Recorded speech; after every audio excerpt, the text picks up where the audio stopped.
भरा के जाते बाड़ू ए दीवाना के मुआ के अपना मौनिया में से नूरा भरा के जाते बाड़ू ए दीवाना के मुआ के दिहलु जीनो की उजाड़ खत्म कोई एक प्यार तू दोसरा के रानी अपना की है अपना मौनिया में से नूरा भरा के जाते बाड़ू हे दीवाना के मुआ के अपना मौनिया में से नूरा भरा के जाते बाड़ू हे दीवाना के मुआ के।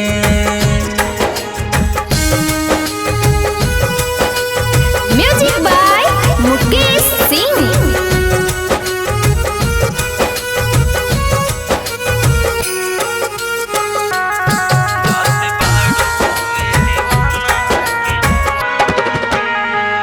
रोई रोई जिनकी अपन हम हो बिताल बहो होई बर्दाश्त नहीं जहरिया के खाल बहो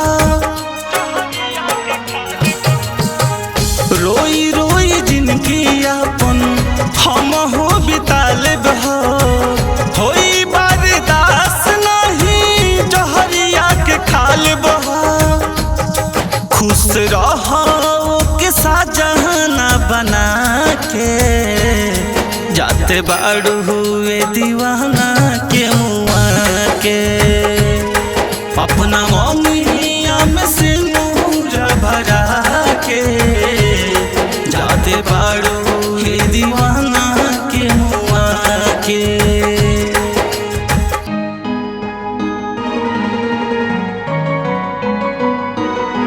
अपना मौनिया में से नूरा भरा के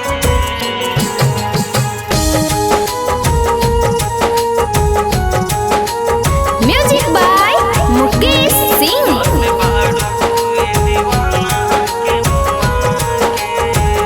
प्यार में हमरा संगे कोई देलु घात हो देत बानी दुआ तू रही आबाद हो प्यार में हमरा संगे कोई देलु घात हो देत बानी दुआ तू रही आबाद हो राजा मासूम के पागल बना के जाते बाड़ू हुए दीवाना के मुआ के अपना मौनिया में से नूरा भरा के जाते बाड़ू हुए दीवाना के मुआ के। माँ जगदम्बा रिकॉर्डिंग स्टूडियो माधोपुर।